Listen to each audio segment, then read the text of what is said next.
ಕಲಬುರಗಿಯಲ್ಲಿ ವಿಶ್ವ ಬಾಲಕಾರ್ಮಿಕ ಪದ್ಧತಿ ವಿರೋಧಿ ದಿನಾಚರಣೆ. ಹಿರೇಮಠ ವಿದ್ಯಾಪೀಠ ಪ್ರೌಢಶಾಲೆಯಲ್ಲಿ ಕಾನೂನು ಅರಿವು ನೆರವು ಕಾರ್ಯಕ್ರಮ.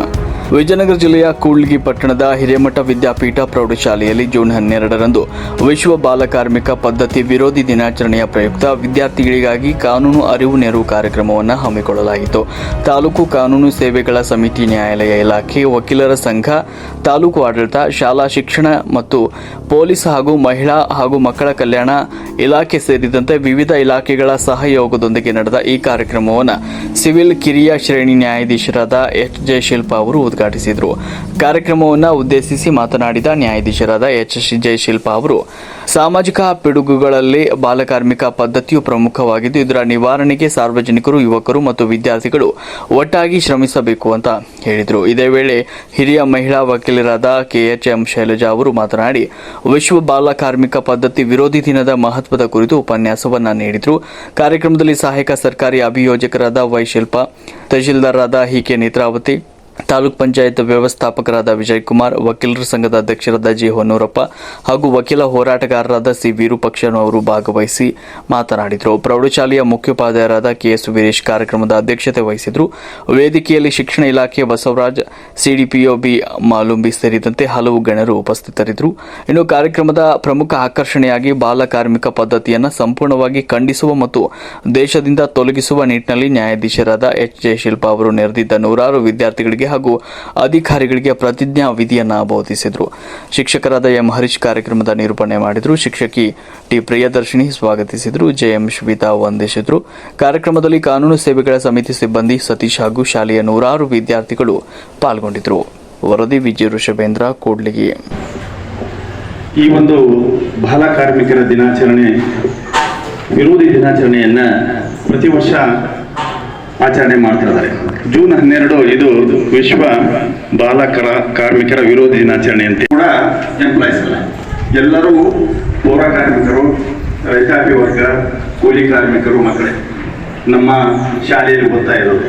ಮತ್ತೆ ಪ್ರತಿ ವರ್ಷ ಶೇಕಡ ಅಂಶ SLCಯಲ್ಲಿ 95ಕ್ಕಿಂತ ಜಾಸ್ತಿ ಬರ್ತಾ ಇದೆ. ಮತ್ತು ಈ ವರ್ಷ 61 ಪ್ರಥಮ ದರ್ಜೆಯಲ್ಲಿ ಪಾಸ್ ಆಗಿದ್ದಾರೆ. ಯಾಕೆಂದ್ರೆ ಯಾಕೆಂದ್ರೆ ಇನ್ನೊಂದೇನೋ ಒಂದು ವಿಶೇಷವಾಗಿ ಅಂತಂದ್ರೆ, ನಮ್ಮ ಒಂದು ಶಾಲೆಯಲ್ಲಿ, ನಮ್ಮ ಮಠದಲ್ಲಿ 100 ವಿದ್ಯಾರ್ಥಿಗಳಿಗೆ ಪರಮ ಪೂಜ್ಯ ಶ್ರೀಗಳು ನಾನು ಸತ್ಯವಾಗಿ, ಪ್ರಾಮಾಣಿಕವಾಗಿ ಹಾಗೂ ಆತ್ಮ ಸಾಕ್ಷಿಯಾಗಿ ಪ್ರಮಾಣ ಮಾಡುವುದೇನೆಂದರೆ, ನಾನು ವಾಸಿಸುವ ಸುತ್ತಮುತ್ತಲಿನ ಪ್ರದೇಶ ಹಾಗೂ ನಾನು ಕೆಲಸ ಮಾಡುವ ಸ್ಥಳದಲ್ಲಿ ಯಾವುದೇ ಬಾಲಕಾರ್ಮಿಕರು ಹಾಗೂ ಕಿಶೋರ ಕಾರ್ಮಿಕರು ಕಂಡು ಬಂದಲ್ಲಿ ನೇಮಿಸಿಕೊಂಡ ಮಾಲೀಕರು ಹಾಗೂ ಪೋಷಕರಿಗೆ ತಿಳುವಳಿಕೆ ಹೇಳಿ ಮಗುವನ್ನು ಶಾಲೆಗೆ ಸೇರಿಸುತ್ತೇನೆ. ಬಾಲಕಾರ್ಮಿಕ ಹಾಗೂ ಕಿಶೋರ ಕಾರ್ಮಿಕರನ್ನು ತೊಡಗಿಸಿಕೊಂಡ ತಯಾರಿಸಲ್ಪಟ್ಟ ಯಾವುದೇ ವಸ್ತುವನ್ನು ಉಪಯೋಗಿಸುವುದಿಲ್ಲ ಮತ್ತು ಬಾಲಕಾರ್ಮಿಕ ಹಾಗೂ ಕಿಶೋರ ಕಾರ್ಮಿಕರ ಸೇವೆಯನ್ನು ಪಡೆಯುವುದಿಲ್ಲವೆಂದು ಇಂದು ವಿಶ್ವ ಬಾಲಕಾರ್ಮಿಕ ಪದ್ಧತಿ ವಿರೋಧಿ ದಿನ ಇಂದು ಪ್ರಮಾಣ ಮಾಡುತ್ತೇನೆ.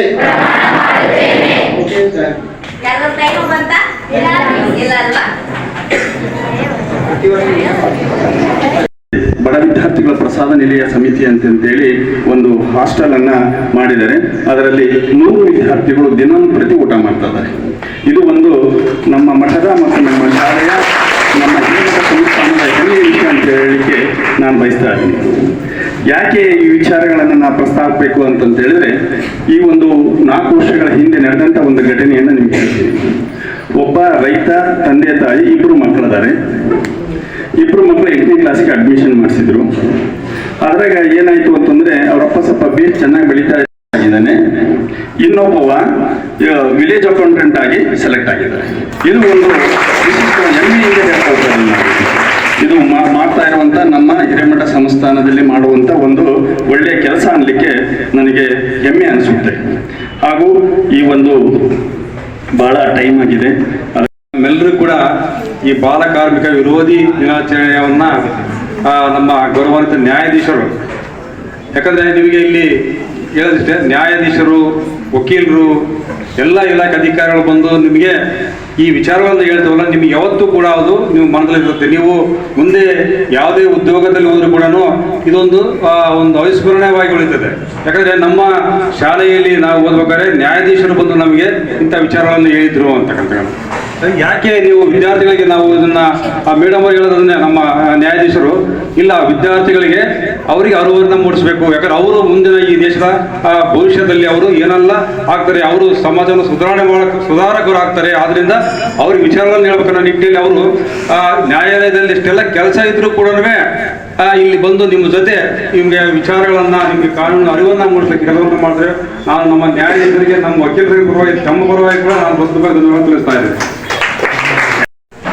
ಯಾರು ಕಷ್ಟದಲ್ಲಿರ್ತಾರೆ ಅಥವಾ ಯಾರು ಬಾಲಕಾರ್ಮಿಕರಿರ್ತಾರೆ, ಈ ಬಾಲಕಾರ್ಮಿಕರು ಗೊತ್ತಾಯಿದ್ದಾರೆ, ಎಲ್ಲ ಹೇಳಿದ್ದಾರೆ. 14 ವರ್ಷ ಒಳಗಿರ್ತಕ್ಕಂಥ ಎಲ್ಲ ಮಕ್ಕಳು ಏನಾದರೂ ದುಡಿತಾ ಇದ್ರೆ ಅವರು ಬಾಲಕಾರ್ಮಿಕರು. ಮೇಡಮ್ ಅವರು ಹೇಳಿದ್ರು ಸೂಕ್ಷ್ಮವಾಗಿ, ಬಾಲಕಾರ್ಮಿಕ ಎಲ್ಲಿಂದ ಬಂತು? ಲಂಡನ್ನಿಂದ, ಏನು ಚಿಮಣಿಗಳಲ್ಲಿ ಕೆಲಸ ಮಾಡ್ತಕ್ಕಂಥ ಅಲ್ಲಿಂದನೇ ಹುಟ್ಟಿದಂತ ಅವಾಗಲಿಂದ ಬಾಲಕಾರ್ಮಿಕ ಅದು ಬೆಳೀತಾ ಬೆಳೀತಾ ಬೃಹತ್ ದೊಡ್ಡದಾಗಿ ಬಂತು. ಇತ್ತೀಚೆಗೆ ಕಡಿಮೆ ಆಗ್ತಾ ಇದೆ. ಆದ್ರೂ ಕೂಡ ನಾವು ಇನ್ನೂ ಏನು ಕೂಡ ವಿರೋಧ ದಿನಾಚರಣೆ ಇನ್ನು ತಡೆಗಟ್ಟಬೇಕು ಅನ್ನೋ ನಿಟ್ಟಿನಲ್ಲಿ ಅನೇಕ ಕಾರ್ಯಕ್ರಮಗಳನ್ನು ಸರ್ಕಾರ ಕೈಗೊಂಡಿದೆ. ನಿಮಗೆ ಪ್ರತಿ ವರ್ಷ ಜಾಗೃತಿ, ಮತ್ತು ಅದಕ್ಕಾಗಿನೇ ಒಂದು ತಂಡ ಇದೆ, ಲೇಬರ್ ಇನ್ಸ್ಪೆಕ್ಟರ್ ಇದ್ದಾರೆ. ಹುಳಿಯಲ್ಲಿ ಕೂಡ ಕೆಲವು ಪ್ರಕರಣಗಳಾಗಿದ್ದು, ಇತ್ತೀಚೆಗೆ ಈಗ ಯಾವಿಲ್ಲ, ಎಲ್ಲವೂ ಕೂಡ ಮುಗಿದಿದೆ. ಅದರಿಂದ ತಾವೆಲ್ಲರೂ ಕೂಡ ಈ ಒಂದು ವಿರೋಧ ದಿನಾಚರಣೆಯಲ್ಲಿ ಬಾಲಕಾರ್ಮಿಕರ ಬಗ್ಗೆ ನೀವು ಕೂಡ ಗಮನವಹಿಸಿ, ಅಂಥವ್ರು ಯಾರೋ ಇದ್ರೆ ಅವ್ರನ್ನ ಇದರಿಂದ ಮುಕ್ತ ಮಾಡಲಿಕ್ಕೆ ತಾವೆಲ್ಲರೂ ಕೂಡ ಪ್ರಯತ್ನ ಮಾಡಬೇಕು ಅಂತ ಅನ್ನೋ ನಿಟ್ಟಿನಲ್ಲಿ ನಮಗೆಲ್ಲರಿಗೂ ಎಲ್ಲ ಇಲಾಖೆದವರು ಎಲ್ಲರೂ ಕೂಡ ನನ್ನ ವಕೀಲ ಸಂಘದ ಪರವಾಗಿ ಧನ್ಯವಾದಗಳು. ದುಡ್ಡಿರುತ್ತೆ, ನೀವು ಉಡಾಯಿಸ್ರಿ, ಅದ್ರ ಬಗ್ಗೆ ನಿಮ್ಗೆ ಯಾರು ಕ್ವಶನ್ ಮಾಡ್ಲಿಕ್ಕೆ ಅಥಾರಿಟಿ ಇರೋದಿಲ್ಲ. ಬಟ್ ಈಗೇನು ಅಂತ ಹೇಳಿದ್ರೆ, ಈಗ ಓದೋ ಸಮಯದಲ್ಲಿ ಓದಿ, ದಯವಿಟ್ಟು ಯಾರು ಸ್ಕೂಲ್ ಡ್ರಾಪ್ ಔಟ್ ಆಗಬೇಡಿ. ಯಾರು ಆ ಥರ ಆಗಿದ್ದಿದ್ರೆ ನಿಮ್ಮ ಗಮನಕ್ಕೆ ಬಂದರೆ ಅದನ್ನ ದಯವಿಟ್ಟು ಅಥಾರಿಟಿಗಳಿಗೆ ತಿಳಿಸಿ ಅಂತ ಹೇಳಿ 2 ಮಾತು ಮುಗಿಸ್ತೀನಿ. ಮಾಡ್ತಾ ಇರ್ತೀವಿ. ಆಮೇಲೆ ಎಲ್ಲ ನಾವು ಶಾಪ್ಸ್ ಅವ್ರಿಗೂ, ಬಿಸ್ನೆಸ್ ಅವ್ರಿಗೂ ನಾವು ಅವೇರ್ನೆಸ್ ಕೊಡ್ತಾ ಇರ್ತೀವಿ. ಬಾಲ ಕಾರ್ಮಿಕರನ್ನ ಕೆಲ್ಸಕ್ಕೆ ಇಟ್ಕೊಳ್ಳೋದು ಕೂಡ ಅಫೆನ್ಸ್. ನಿಮ್ಮ ಮನೇಲಿ ಯಾರಾದ್ರೂ ಕೆಲಸದವರು, ಈಗ ನಿಮ್ದು ಏನಾದ್ರು ಬಿಸ್ನೆಸ್ ಇರುತ್ತೆ ಅನ್ಕೊಳ್ಳಿ, ನಿಮ್ಮ ಅಪ್ಪಗೂ ಹೇಳಿ ಅಕಸ್ಮಾತ್ ಇದು ತಪ್ಪು, ಬಾಲ ಕಾರ್ಮಿಕರನ್ನ ಇಟ್ಕೋಬಾರ್ದು ಅಂತ ನಿಮ್ಮ ತಂದೆ ತಾಯಿಗಳಿಗೆ ಅವೇರ್ನೆಸ್ ಕೊಡಿ. ಆಮೇಲೆ ಕಾನೂನು ಪ್ರಾಧಿಕಾರಕ್ಕೆ ಮತ್ತೆ ಎಲ್ಲ ವಕೀಲರ ಸಂಘಕ್ಕೆ ಮಕ್ಕಳ ಪರವಾಗಿ, ನನ್ನ ಪರವಾಗಿ ಧನ್ಯವಾದಗಳು. Thank you. ಹೇಳೋದಿಲ್ಲ ಏನೋ ಅಂತ ಹೇಳಿ, ಸೊ ಅದೆಲ್ಲ ಅನ್ನೋದಕ್ಕಿಂತ ಮುಂಚೆ ಇತ್ತು. ಹೆಣ್ಮಕ್ಳು ಯಾವಾಗ್ಲೂ ಡಿಪೆಂಡೆಂಟ್ ಆನ್ ಸಮ್ವನ್ ಎಲ್ಸ್, ಅಂದ್ರೆ ಬೇರೆಯವ್ರ ಮೇಲೆ ಅವಲಂಬಿತವಾಗಿನೇ ಬದುಕ್ತಿದೀವಿ ಅಂತ ಹೇಳಿ. ಈಗ ಆಲ್ಮೋಸ್ಟ್ ಕೂತವರಲ್ಲಿ ನಾವೇ ಮೇಜರ್ ಇದ್ದೀವಿ. We women we are proud of it actually. So ಎದಕ್ಕೆ ಓದ್ತಾ ಇದ್ದೀನಿ ಅಂದರೆ, ಅಪ್ಪ ಅಮ್ಮ ಕಳಿಸ್ತಾರೆ, ಓದ್ತೀನಿ, ನೆಕ್ಸ್ಟ್ ಇಲ್ಲಿ ಮುಗಿದ ತಕ್ಷಣ PUC ಮಾಡ್ತೀನಿ. ಫ್ರೆಂಡ್ PUC ಮಾಡಿದ್ರು, ನಾನು ಮಾಡಿದೆ. ಅವಳು ಡಿಗ್ರಿ ಮಾಡಿದ್ರು, ನಾನು ಮಾಡಿದೆ. ಅಲ್ಲ, ಹ್ಯಾವ್ ಅ ಗೋಲ್. ನಿಮಗೂ ಕೂಡ ಏನಾದರೂ ಒಂದು ಮಾಡಬೇಕು ಅಂತ ಒಂದು ಗುರಿ ಇಟ್ಕೊಂಡಿರ್ಬೇಕು. ಅದು ಚಿಕ್ಕದೋ ದೊಡ್ಡದೋ ದಟ್ ಡಸಂಟ್ ಮ್ಯಾಟರ್. ಅಂದರೆ ಎಲ್ಲರೂ ನಾಳೆ UPSC ಕ್ಲಿಯರ್ ಮಾಡ್ತೀವಿ, KPSC ಕ್ಲಿಯರ್ ಮಾಡ್ತೀವಿ ಅನ್ನೋದಲ್ಲ. ನಿಮ್ಮ ಕೆಪಾಸಿಟಿ, ಅಂದರೆ nobody is expert in their owns. ಎಲ್ಲ ಸಬ್ಜೆಕ್ಟ್ಸಲ್ಲೂ ಕೂಡ ಎಲ್ಲರೂ ಎಕ್ಸ್ಪರ್ಟ್ ಇರಲ್ಲ. ಓಕೆನಾ? ಒಬ್ಬರಿಗೆ ಮ್ಯಾಥ್ಸಲ್ಲಿ ಚೆನ್ನಾಗಿದ್ರೆ ಸೋಷಿಯಲಲ್ಲಿ ಚೆನ್ನಾಗಿರಲ್ಲ, ಒಬ್ರು ಕನ್ನಡ ಚೆನ್ನಾಗಿ ಬರೆದು ಓದ್ತಿರ್ತಾರೆ, ಇಂಗ್ಲೀಷ್ ಅರ್ಥ ಆಗಲ್ಲ. ಸೊ ನಿಮ್ಮದು ಸ್ಟ್ರೆಂತು ವೀಕ್ನೆಸ್ಸು ಏನು ಅಂತ this is the right age to know. ಯಾಕಂದರೆ ನೀವು ನೆಕ್ಸ್ಟ್ ಈಗ ಚೂಸ್ ಮಾಡಬೇಕಾಗತ್ತೆ ಸ್ಟ್ರೀಮ್ನ, ಕಾಮರ್ಸು, ಸೈನ್ಸು, ಆರ್ಟ್ಸ್ ಅಂದಾಗ. ಸೊ ಅದಕ್ಕೆ ನೀವು ಯಾರಿದ್ರೆ ನೀವೆಲ್ವಾ? ಜಿಲ್ಲಾ ಕಾರ್ಮಿಕರ ಯೋಜನಾ ಸೊಸೈಟಿ ಅಂತ ಒಂದು ಇರುತ್ತೆ, ಅಲ್ಲಿ ಅಧ್ಯಕ್ಷರು ಅವರೆಲ್ಲ ಇರ್ತಾರೆ. ಆಮೇಲೆ ಸರ್ ಇದ್ದಾರೆ, ಅವ್ರಿಗೆ ನೀವು ತಿಳಿಸ್ಬಿಡ್ಬೇಕು. ಒಂದ್ ವೇಳೆ ನೀವು ಸುಮ್ಮನೆ ಈಗ 1098 ಕೊಡ್ರಿ ನೋಡಂತೇಳಿ ಇವ್ರು ಹೇಳಿದ್ರೆ ಒಂದ್ಸತಿ ಒತ್ತೋಳಮ್ ಅಂತ ಅಲ್ಲ.